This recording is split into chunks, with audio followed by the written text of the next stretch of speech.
왜냐면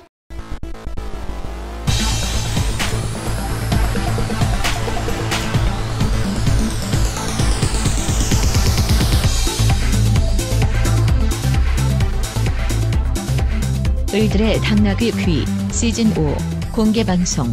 영영 패미들의 토크 콘서트. B급 페미니스트 호스트 빨간 약. 우린 어디에?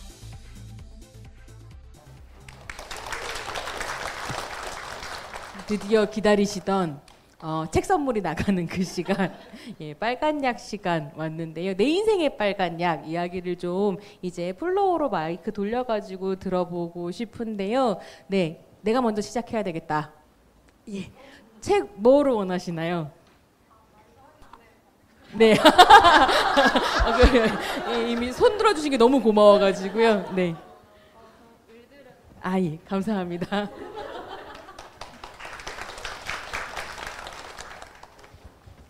저는 성범죄 사건 소송 승리라고 썼습니다. 그게 제 인생의 빨간 약인데요. 최근에 이제 승소 결과를 받았어요. 그래서 정말로 진짜 너무 어려운 싸움이어서 제가 예상을 못했었는데 집행유예 없이 징역이 나왔습니다. 저도 직장에서 일을 하다가 있었던 일이고 강간 미수 사건이었어요. 그래서 지금 싸운 지는 한 1년이 넘었는데 상대방이 의사예요, 직업이. 그러다 보니까 변호사도 우리나라 최고의 변호사를 선임했더라고요. 그 성범죄자들 사이에 김앤장이 있다면 그런 유명인들이 가는 최고 변호사들을 선임하고 저는 국선 변호인이랑 뭐 법률 구조 지원을 통해서 그렇게 싸웠고요. 심지어는 그 증인 신문을 할 때 나가 보니까 저 말고 한 명의 증인이 더 있었는데 돈으로 매수를 했더라고요. 그래서 완전히 100% 다른 증언을 술술 하는 것도 제가 목격을 해야 했습니다. 그래서 정말 이길 수 있을지를 몰랐고요. 수사 과정에서도 너무 어려움이 많았어요. 경찰이 저를 수사를 할 때 여자 경찰분이 왔는데 피해 당시의 상황을 그 발생한 그 사건 장소에 가서 재연을 하라고 하더라고요. 그래서 그거를 비디오로 녹화를 해서 법정에서 증거물로 쓰겠다. 그래서 제가 그게 너무 힘들 것 같다. 그 사건 제가 당한 피해를 어떻게 제가 연기를 해서 재연을 하냐. 그것도 똑같은 장소에서. 그랬더니 너 그렇게 안 하면 질 거다. 너 그렇게 안 하면 검사가 네 말 안 믿어줄 거다. 이런 식으로 저를 굉장히 협박을 많이 해서 너무 힘들었어요. 근데 어쨌든 결국에 이제 승리를 했고 그렇게 한 지금 몇 주가 지났습니다. 근데 이 새끼가 의사로 살다가 편하게 살다가 깜빵 맛을 보니까 참기가 힘들었나 봐요. 최근에 바로 어제 합의를 좀 했으면 좋겠다. 이제 그런 연락이 왔습니다. 그래서 변호사님이 금전적 보상을 그래도 받을 수 있으니까 한번 고려해보라고 하시더라고요. 근데 그래서 내 인생의 빨간 약을 통해서 제가 좀 하고 싶은 말이 두 가지가 있는데 첫 번째는 제가 그 소송을 하면서 계속 그 탄원서에 썼던 말이 이거예요. 저는 가해자한테 그 어떤 금전적 보상도 요구하지 않았고 그렇기 때문에 나는 꽃뱀이 아니고 내 진심을 믿어달라 이런 말을 되게 많이 썼어요, 탄원서에.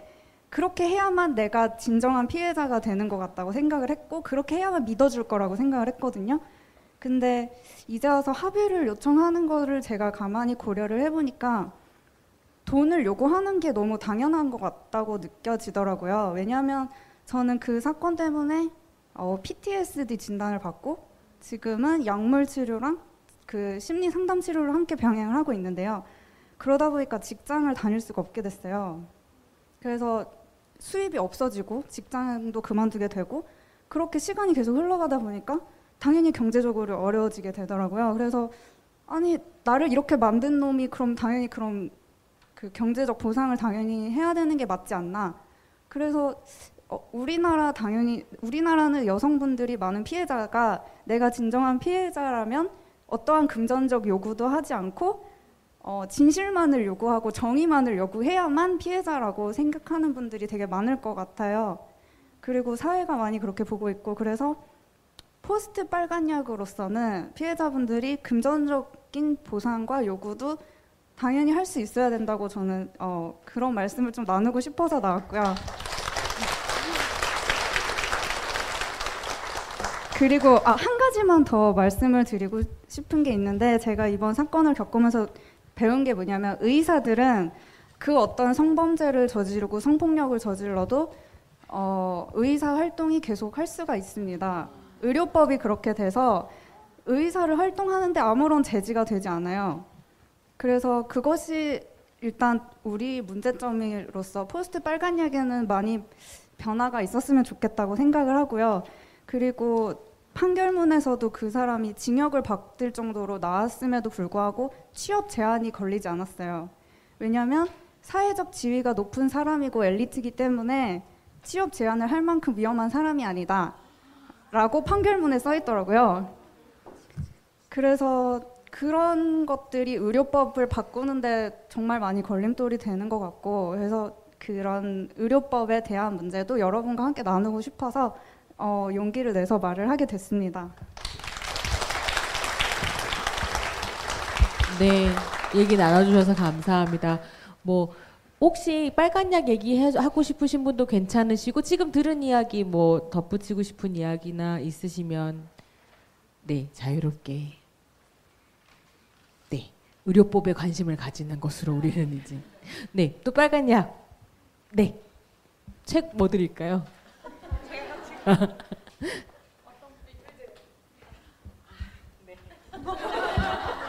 이만큼 많이 시장에서도 팔렸으면 좋겠는데요.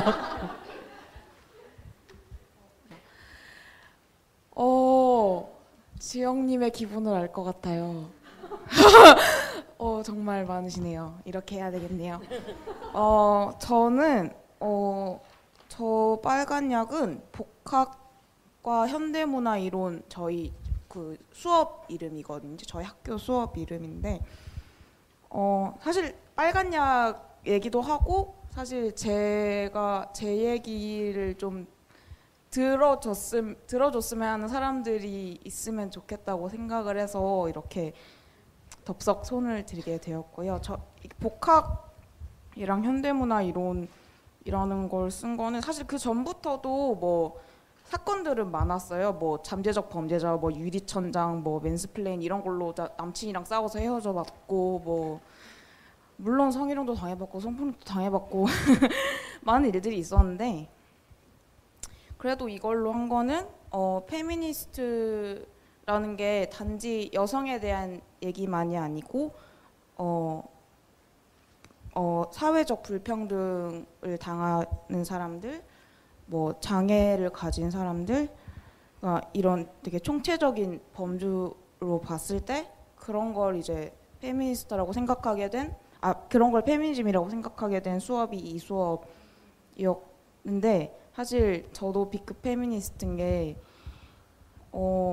어디를 가서 정말 혐오 발언을 많이 들어요. 같이 저도 아르바이트를 하고 있는데, 아르바이트에서 같이 분명히 일하는 장애인 이제 동료도 있는데 너무나 그 사람을 나쁘게 대우하는 걸 많이 보고 대놓고 혐오 발언을 하는 걸 보는데도 저는 거기서 말을 못하는 거예요.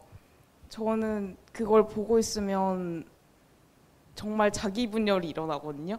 나는 저게 하면 안 되는 거라는 걸 아는데 말을 못하고 보고만 있으니까 일하면서 자기 분열 오고, 뭐 그냥 같이 일하는 동료의 아내분이 이제 이주 여성분이신데, 한번 이제 같이 술자리를 갔다가 아내분이 오셔서 이제 같이 있는 걸 잠깐 봤는데 딱 봐도 부당하게 대하는 게 보이는데도 친한 동료니까 뭐라고 말을 못하는 자신을 보면서 또 자기 분열이 오고, 그러니까 약간 자기 분열 속에 이렇게 잠겨 있는 기분이에요. 그냥 항상 이렇게 자기 분열 속에 잠겨 있는 기분인데, 그런 게 이제 이런 건 좀 약간 외적인 압력인 부분이잖아요. 근데 저는 내적인 압력도 되게 강한 게, 저는 원래 그냥 인문계에서 그냥 평범하게 공부를 하다가 어느 순간 갑자기 그냥 예술 학교가 가고 싶어서 그냥 살을 쫙 빼고 무용과 이론과를 들어갔어요. 근데 이제 제가 원래보다 지금은 좀 쪄가지고 한 10kg인데 20kg를 빼고 그렇게 학교를 들어가서 이렇게 이제 대학에 들어가면 아무래도 입시를 했을 때보다 살이 찌거든요. 근데 그거 쪄가는 제 모습을 보면서 아까 안정님 말씀에도 엄청 공감을 많이 했는데 미치겠는 거예요. 이렇게 그러니까 20kg를 뺀 제가 있잖아요. 뺀 제가 있는데 다시 쪄가는 걸 보면서 정말 너무 미칠 것 같고, 그러다 보니까 처음에는 거식증이 왔어요. 처음에는 거식증이 왔는데 어느 순간 먹고 토하는 폭식증이 온 거예요. 근데 그 말을 누구한테도 못 하겠더라고요. 사실 먹고 토하는 게 계속되면 지출도 엄청나거든요.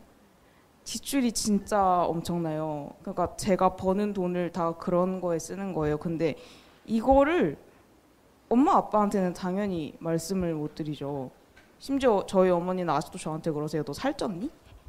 라고 아직도 저한테 그러세요.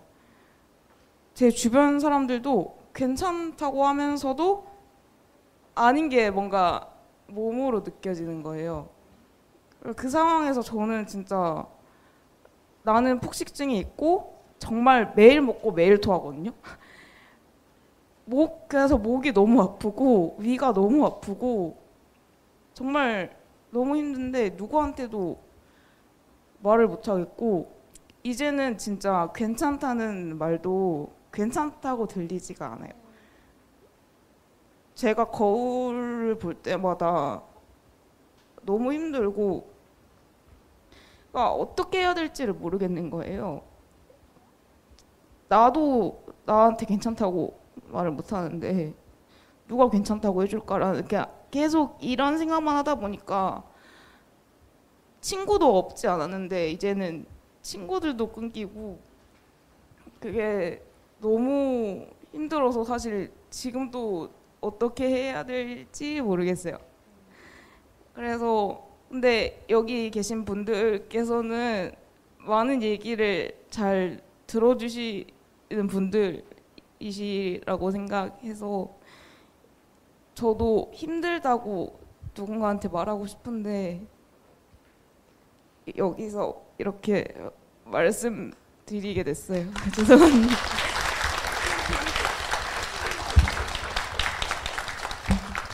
예, 용기 내서 이야기 나눠주셔서 정말로 감사드립니다. 정말로 사실은 그 이야기가 얼마나 하기 힘든 이야기인지 저도 잘 알고 많은 이해해 주시는 분들 많으실 것 같아요.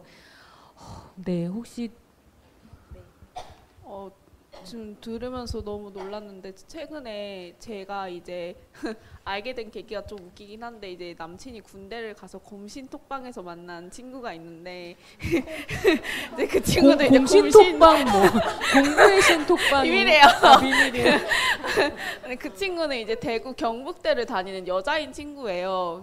굉장히 이제 진짜 남자 선배들 외모 평가하고 교수님들 외모 평가하고 이런 게 일상 다반사인 학교인데, 그 친구가 제가 페미니즘을 하는 걸 알아요. 인스타를 보니까. 저한테 며칠 전에 저한테 아무한테도 말을 못했는데 누구한테라도 말하고 싶다고, 언니 들어줄 수 있냐고 해서 무슨 얘기를 했는데 똑같은 얘기를 하는 거예요. 자기가 살을 조금만 빼면 더 이뻐질 수 있지 않을까? 조금만 빼면 더 이뻐지지 않을까라는 생각이 들어서 먹토를 한대요. 근데 어느 순간부터는 이제 친구가 맛있는 걸 먹어도 빨리 먹고 가서 집에 토하고 싶다 이런 생각을 계속하고, 근데 그런 생각하는 자기 자신이 너무 화가 나고, 근데 그렇게 살이 빠지니까 사람들이 예뻐졌다고 그걸 하는데, 그걸 들으면 그럼 그 전에 내가 안 예뻤나? 얘는 내가 지금에서야 예쁜 사람인 것 같고 사람으로 보이나? 이런 생각이 들고 수업을 갔더니 발표한다 교수님 너 예뻐졌다 성형했니? 이런 식으로 얼평을 하고 근데 그런 상황에서 자기가 어떻게 해야 될지 모르겠다고 하더라고요 저한테. 저는 이제 뭐 그런 얘기 들으면은 뭐 사실 해줄 수 있는 얘기가 많지는 않잖아요. 아니다 너는 너 자체로 소중한 사람이다. 살 빼는 게 너무 저는 이제 정신과 상담을 권유했어요. 어쨌든 거식증은 병이니까 치유했으면 좋겠다. 치료하면서 너가 어떤 사람인지를 좀 알아가는 시간이 있었으면 좋겠다라고 얘기를 해줬거든요. 근데 저는 사실 제가 체중이 마른 편이라 저는 살에 스트레스가 없는 줄 알았거든요. 근데 제가 최근에 이제 술을 좀 많이 먹으면서 처음으로 50kg를 찍었는데 그게 스트레스가 되는 거예요. 좀 말이 안 되잖아요. 정상 체중이 된 건데 앞자리 숫자가 바뀌었다고 스트레스를 받는다니. 이게 진짜 여성들한테 가해지는 진짜 일상적인 압박이구나라는 생각도 들고 근데 이런 것들이 진짜 하나씩 진짜 옆에 있는 여자인 친구한테라도 편하게 얘기할 수 있는 세상이 진짜 왔으면 좋겠다. 얘는 어떻게 얼마나 얘기할 사람이 없었으면 서울에 있는 얼굴도 본 적 없고 톡으로만 얘기하는 나한테 얘기했을까라는 생각도 들고 참 들으면서 그 친구가 생각나서 너무 마음이 아파갖고 너무 힘들어하지 않으셨으면 좋겠어요 정말로. 한마디. 저도 제 동생이 무용을 하는 동생이 있어요. 4살 터울인데 제 동생도 현대무용을 한국에서 입시를 할 때 하루에 바나나 하나랑 우유 하나 먹는 게 끝이었거든요. 근데 이제 뽑는 교수들은 이 아이의 몸매를 먼저 제일 많이 본다고 제 동생이 그렇게 하는 거 보면서 저는 그때 너무 마음이 아프고 얘가 그냥 대학 안 가도 좋으니까 관뒀으면 좋겠다라고 생각을 하고 막 그런 생각 그 동생이 너무 막 스트레스 받는 게 옆에서 바로 보이니까 그렇게 생활을 하다가 얘가 너무 스트레스를 받고 입시에 실패를 했어요. 근데 이제 그러고 나서 이제 독일로 그냥 한국에서는 이런 외모지상주의는 한국에서는 못 살겠다 하고 그냥 독일에 가서 내가 좋아하는 무용 인정받으면서 하겠다 해서 독일로 갔는데 독일에 이제 입학을 했어요. 근데 제가 물어봤더니 거기 독일에서는 같은 무용을 하는 학생들, 교수들이어도 전혀 외모에 대한 평가를 안 한다는 거예요. 같은 무용을 하는 전공자들인데도. 그리고 무대에서 그냥 뭐 어떻게 하든 이 사람의 실력만을 먼저 평가를 하지 외모 가지고 왈가왈부하지 않는데요. 그래서 자기가 되게 자신을 사랑하게 됐다고 이렇게 얘기를 하더라고요. 더 이상 막 예전처럼 바나나 하나 먹고는 못 살겠고 그냥 먹고 싶은 거 다 먹고 그렇게 산다고 하는 거 얘기 듣고서도 참 정말 다행이다 싶은데 정말 우리나라에 아직도 그런 많은 관행들이 많이 있잖아요. 특히 무용하는 학생들이나 아니면 뭐 일반 여성들한테도. 그래서 저희 이제 우리의 관습도 그런 그 사람의 외모를 평가하지 않는 그런 문화가 되었으면 좋겠습니다. 네. 저도 조금 드리고 싶은 말씀이 있는데 사실 저 말씀드렸다시피 저는 거울 볼 때마다 제가 싫거든요. 뚱뚱한 것도 싫고 못생긴 것도 싫고 그런데 동시에 하는 생각이 있어요. 그럼에도 불구하고 난 대단하다. 난 살아있고 버티고 있고 내가 이렇게 숨 쉬는 것만으로도 나는 할 만큼 다 한 거다라는 생각을 하거든요. 그리고 또 이제 친구가 없어지는 것 같다라고 말씀하신 거에 저도 공감을 했는데 저도 어렸을 때부터 몇십 년 동안 만나오던 친구들 중에 지금은 보지 않는 친구들이 꽤 많아요. 그래서 아까 대기실에서도 나 이제 페미인 거 말하고 나서 친구들이 다 떨어져 나왔고 남은 친구가 거의 없다라고 얘기했더니 네, 솔키가 그러더라고요. 여기 있는 사람들이 다 우리 친구라고. 너는 친구가 없어진 게 아니라 바뀐 거라고. 네, 그래서 사실 근데 그 말이 막 그렇게 막 와닿지.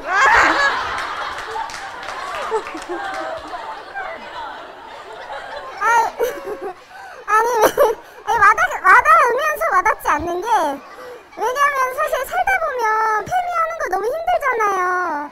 그냥 셔터 내리고 싶고 좀 쉬고 싶고 그런데 여기서 이제 만나신 분들은 셔터 내리면 못 만날 것 같고 그럼에도 불구하고 네, 우리 곁에 있는 사람들이 분명히 있다라는 거를 꼭 말씀드리고 싶었고요.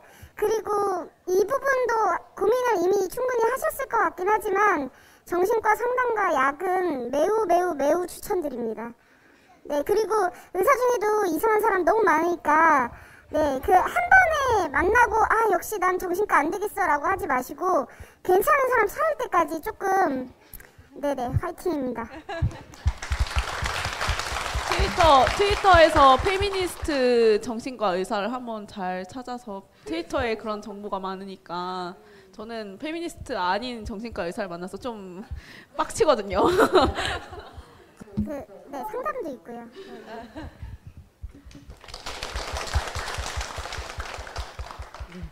저희가 그러네요. 굉장히 실용적인 팁까지 싹 마련이 되어 있습니다. 네, 빨간 약. 예, 근데 아까 하셨으니까 네. 을당이요. 이번에 책 한 권씩 받아가신 분들은 2권씩 팔아주시는 것으로. 맞습니다. 저는 빨간 약을 그 책 맨박스라는 책으로 했는데요. 저는 공대를 나와가지고 공대 대학원도 다니고 그 남초의 그 연구원 직장 생활을 좀 오래 하고 뭐 이렇게 경력을 갖고 있었고, 근데 그런 남초 직장 생활에서 좀 병을 얻어가지고 퇴사한 후에 이제 제가 안산 살아요. 그래서 안산에서 살면서 세월호 활동하다가 친구들이 너는 페미니즘을 공부해야 된다. 이걸 계속 미루면 안 된다. 이렇게 해서 좋은 친구들도 있었네요. 네. 페미니즘 책 모임에 갔는데 그날따라 맨박스라는 책을 본 거예요. 근데 저는 그 책을 보고 가면서 너무 공감이 많이 된 거예요. 근데 그거 보고 공감이 많이 갔다 그랬더니 거기 페미니즘 책 모임 하는 친구들이 저를 그 책이? 그 책이 공감이 간다고요? 이러면서 막 좀 놀랐었어요. 그게 굉장히 남성의 시선에서 쓴 책이어가지고 이미 페미니즘 공부 많이 한 친구들은 아, 이 책 너무 빠았다 뭐 이렇게 좀 생각을 하는 책이었기 때문인 것 같은데, 근데 뭔가 그런 과정을 거쳐서 지금은 엄청 뭔가 좀 심각한 페미가 된 것 같긴 한데 이제 문제는 제가 그 과정에서 이제 연애도 할 수가 없게 됐고, 일단 제가 이성애자로서 살아가는데 너무너무 지장이 많아가지고 좀 고민이 많고, 그리고 제가 소셜벤처 같은 걸 하고 있는데 그러니까 같이 하는 사람이나 뭐 파트너나 직원이나 다 남성이 아니었으면 좋겠고, 그거를 너무 이제 이렇게 심해지다 이런 게 남성 혐오가 되는 건가 보다 싶어서 지금 쉐어하우스에 들어갔어요. 남자 12명, 여자 12명 같이 사는 집인데, 거기서도 이제 좀 희망을 가지고서 사람 대 사람으로 어떻게 남자를 좀 보고자 연습을 했는데 이게 잘 안 되는 거예요. 애들은 너무 빠았고 그 공동체적으로 뭔가 해결하거나 여자들의 입장을 이해하려고 하진 않고 이미 성희롱 사건은 계속 발생하는데 문제 제기는 혼자서만 계속하고 있고, 여성들도 뭐 대부분 페미가 아닌 이상이야 저의 뒤에 숨는다고 해야 되나? 좀 이런 식으로 묻어가려고 하고 저를 또 여성들이 탓하기도 하고 이러면서 입지가 계속 좁아지면서 좀 힘든데, 남자들과 어떻게 다들 살아가시는지 좀 듣고 싶어요. 이제 앞으로 남자들과 어떻게 살아야 되는지 알고 싶습니다. 어떻게 생각하시나요? 저희 그 사전 질문 중에 그런 거 있어서 정준영 사건 보면서 가까운 남성들과 어떻게 관계를 맺어야 될지 정말 모르겠다 하시는 분들 하시는 질문이 있었어요. 네. 네, 마라님, 네. 저는 쌍도 출신. 네. 대구는 아니지만 그 밑에 있는 대도시에서 중고등학교를 보냈습니다. 근데 그때 학교를 다녔을 때 저는 다 남녀 합반이었거든요. 그래서 되게 그 남자애들의 무리 습성이라던가 아니면 얘네들이 가지고 있는 기본 습성? 이런 것들을 되게 빨리 파악을 했는데, 이제 그러다 보니까 얘네가 이제 새 학기가 시작되면 항상 그런 걸 목격하게 되는 거예요. 진짜 남자애들끼리 모르는 사이인데 다 같이 이제 교실 뒤에 우르르 몰려오면서 누가 제일 예뻐? 이렇게 하면서 다 같이 이제 연대의식을 하면서 이제 그러면서 친해지는 거예요.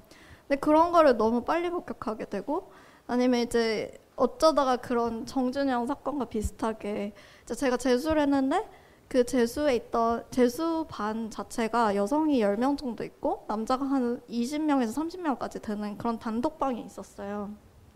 근데 이제 자기네들끼리 안다고 생각하는 그런 드립을 치는데 되게 섹슈얼한 그런 그 희롱이 될 수 있는 그런 식으로 하는데 근데 저는 다 알아듣겠고 가령 이런 게 있는 거예요. 그러니까 이제 창원에 가면은 그런 건물이 있거든요. 모든 걸 다 끝낼 수 있는. 그러니까 밑에는 이제 노래방, 이제 음식점, 노래방, 그다음에 이제 모텔 이렇게 이어져가지고 이제 거의 창원에 가면 이제 그런 식으로 이제 문화가 있다 이런 말이 많아요. 그래서 근데 이제 남자애들끼리 우리 남자들끼리 창원에 한번 가야지, 가서 한번 놀아야지 이런 거를 20살짜리들이 그렇게 말을 하는 거예요. 그래서 이제 그런 걸 발견하고 뭘 하고 싶지만 뭘 하지 못하고 그냥 단톡방에 나오고 이제 그러고 난 뒤에 엄청 심각하게 이제 이것들을 어떻게 극복해야 될까 생각을 하면서 결국에는 여대를 왔습니다.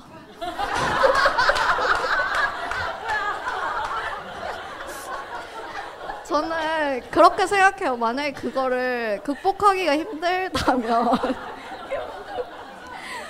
여성이 많은 공간에 그래도 가고 좀 더 내가 아직까지는 안전하다고 생각하는 사람들과 있으면서 극복을 하는 게 아직 사회가 발맞춰서 가지 않고 있잖아요.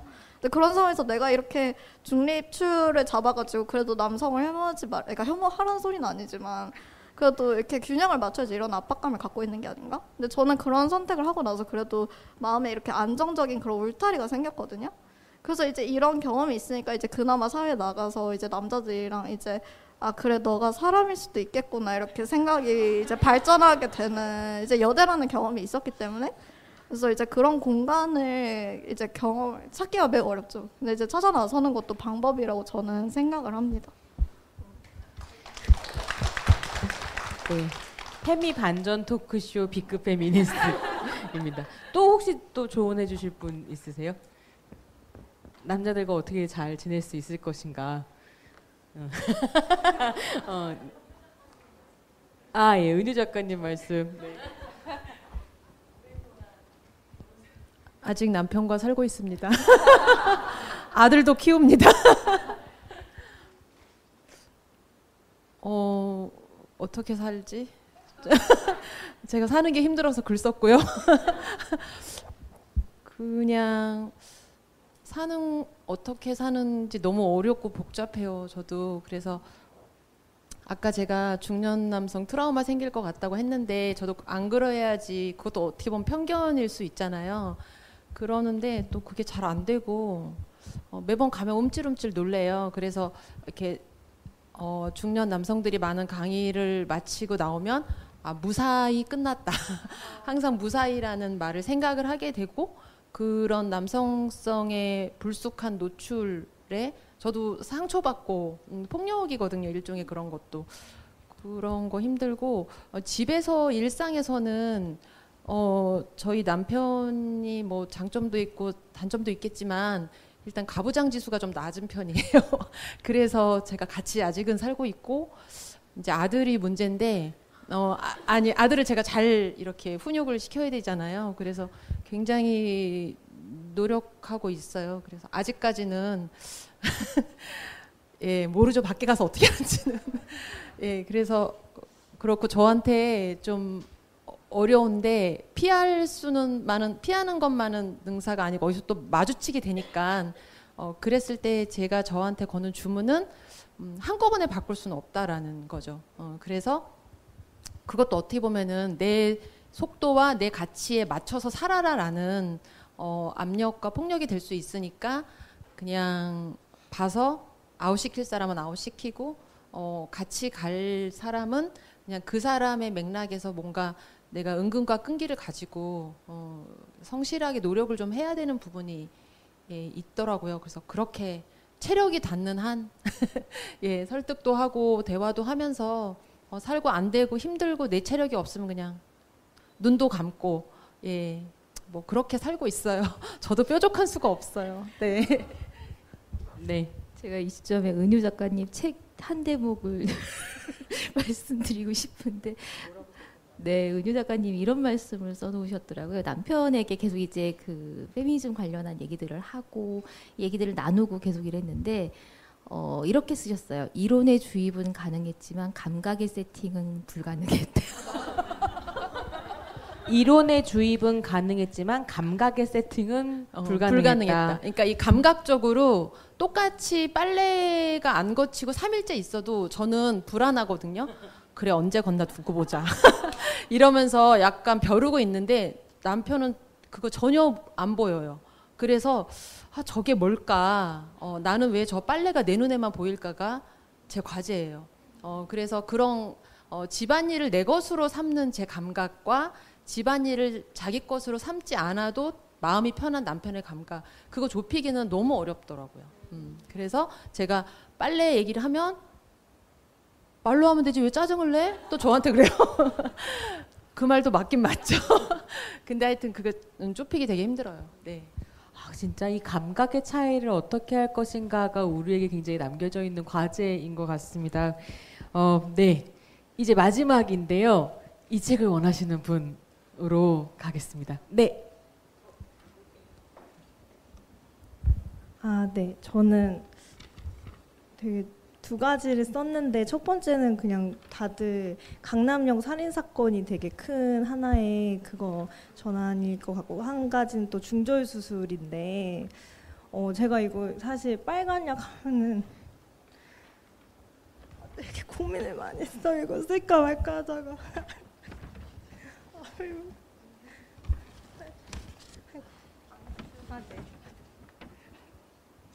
그러니까 이거를 그 2016년에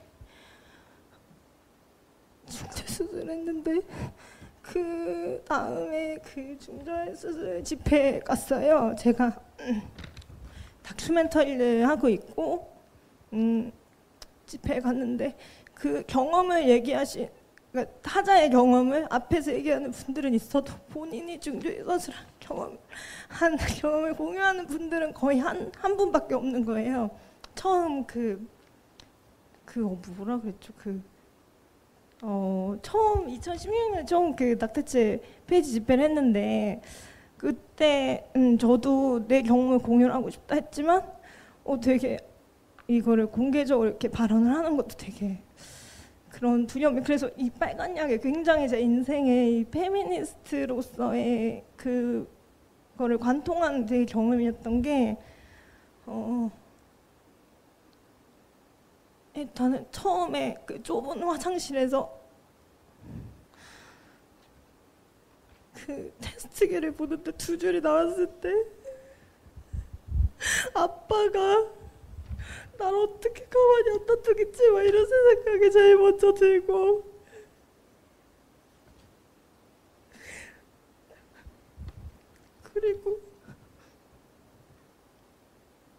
그리고 나서 이제 병원에 가는데 제가 되게 죄인이 된 것 같은 느낌? 그 애인이랑 갔는데 죄인이 됐고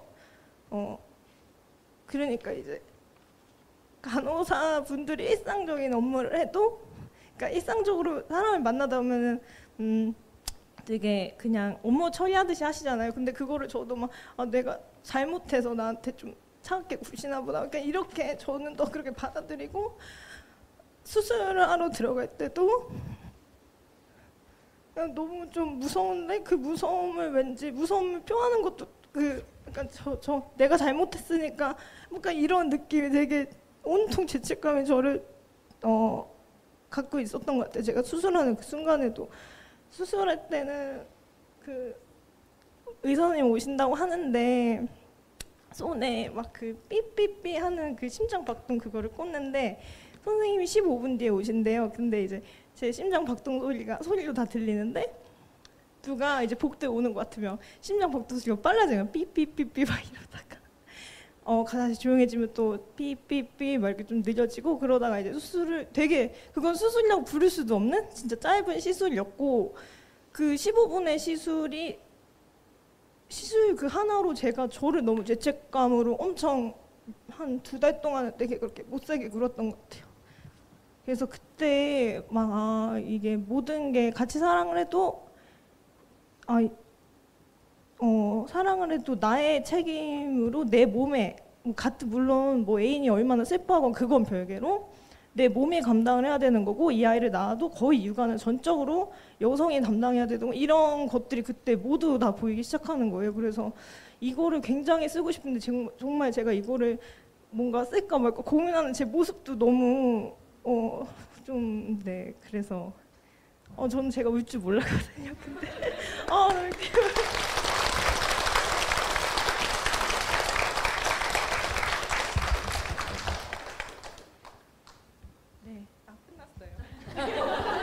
네, 이야기 나눠주신 분께 다시 한번 박수 부탁드립니다. 네, 얘기를 들으면서 계속 드는 생각은 우리에게 빨간 약이라고 하는 건 정말 다른 게 아니라 우리가 여자로서 이 세상을 살아가면서 경험하는 일들 구비구비에 빨간 약이 놓여 있고 왜 페미니스트가 아닌가라는 질문을 왜 너는 페미니스트니가 아니라 왜 우리는 페미니스트가 아니겠는가라는 질문을 오히려 하게 된다는 생각이 좀 드는 것 같아요. 네, 지금 얘기해 주신 것과 더불어 사실 또 여성운동에게는 아주 큰 과제가 하나 지금 남아있죠. 낙태죄 위헌 판결 받아내는 것일 텐데 혹시 뭐 솔키님 그 운동에 대해서 우리가 지금 뭘 해야 되는가 뭐 이런 것. 네. 예. 이번 주 토요일 3월 30일 3시 30분에 파이네스 빌딩 앞에서 광화문 파이네스 빌딩 앞에서 낙태죄 폐지를 염원하는 집회가 열립니다. 그래서 시간 되시는 분들 함께 해주시면 감사하겠고요. 이게 굉장히 중요한 시점이에요. 지금이 어쨌든 위헌 판결이 4월로 예정되어 있는 시점에서 열리는 집회이기 때문에 좀 여성들의 목소리가 좀 더 크게 들릴 수 있도록 해야 되는 시점이지 않나 그렇게 말씀드려 봅니다. 네, 그래서 오는 토요일 날씨도 좋을 테고요. 나가서 우리의 목소리를 모아서 헌재로 발사하는 그런 시간 됐으면 좋겠습니다. 저희 이제 좀 마무리를 해야 될 것 같기는 한데요. 내가 이 빨간 약 3분 안에 얘기하지 않으면 집에 가서 잠 못 잘 것 같다. 혹시 있으세요? 3분 되게 부담스러우시죠? 4분도 괜찮아요. 혹시 있으세요? 네, 괜찮으신가요? 그러면 오늘 뭐 계속 같이 함께 이야기를 나눴으니까요. 마무리하기 전에 소감 들으면서 좀 정리해 볼까요? 어느 분부터 해주실까요? 네, 지은님부터.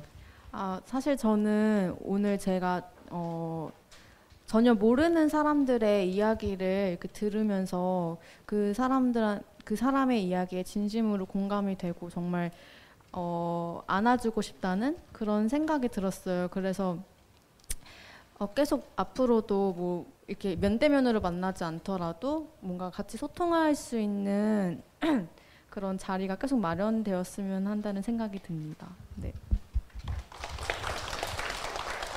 뭔가 저는 뭐 집회를 가도 이제 학교에서 제가 사람들을 모아서 가고 학교에서 무언가를 하더라도 이제 뭔가 같은 학교 내 공동체 사람이라는 그게 있으니까 다 아는 사람이라는 생각이 더 컸는데 오늘은 진짜 생판 모르는 그냥 여성이라는 공통점과 페미니스트라는 공통점 하나만으로 모인 사람들이 여기 있는 거잖아요. 그래서 많이 긴장도 되고 걱정도 됐는데 뭔가 페미니스트라는 거 하나만으로도 우리가 묶일 수 있구나라는 걸 또다시 느낀 자리였던 것 같아서 너무 좋았고 다음에 또 이런 자리가 있었으면 좋겠습니다.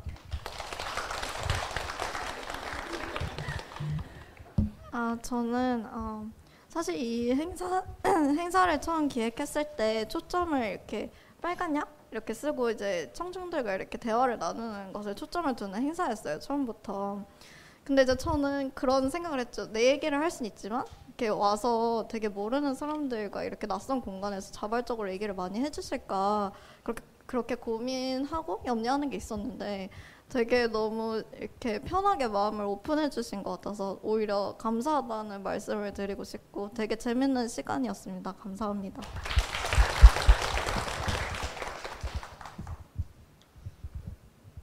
저도 저희 이야기 들어주시고 또 본인의 이야기를 해주신 점에 대해서 굉장히 감사드리고요.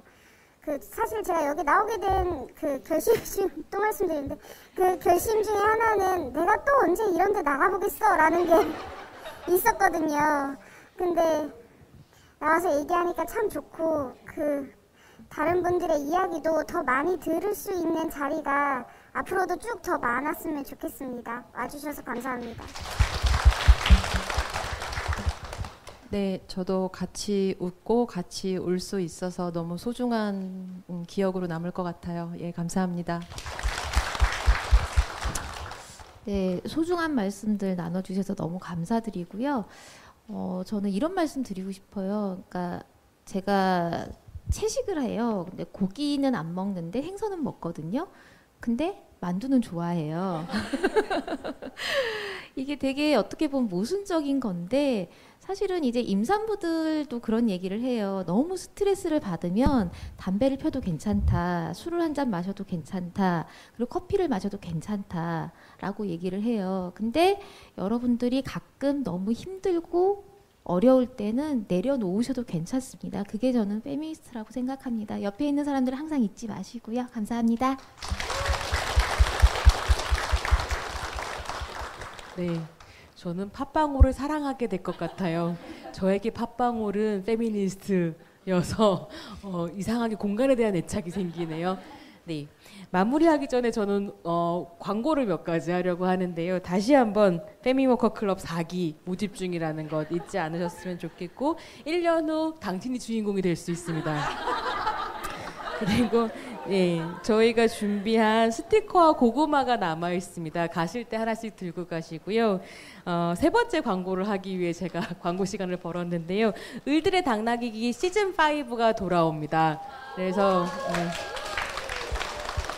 한국 여성 노동자의 페이스북과 트위터를 팔로잉 하시면 을당 업데이트 소식을 계속 받아보실 수 있을 것 같아요. 네, 그리고 끝나고 나서 전체 사진 한 장 찍을 테니까요. 나와서 함께 해주시고 얼굴이 나가는 게 별로이신 분은 별로라는 표현 이상하네요. 얼굴을 나가는 걸 원하지 않으시는 분은 손핏개수로 가르셔도 괜찮고 편하게 돌아가셔도 괜찮습니다. 오랜 시간 함께 해주셔서 감사드리고요. 저희는 또 찾아뵙겠습니다. 감사합니다.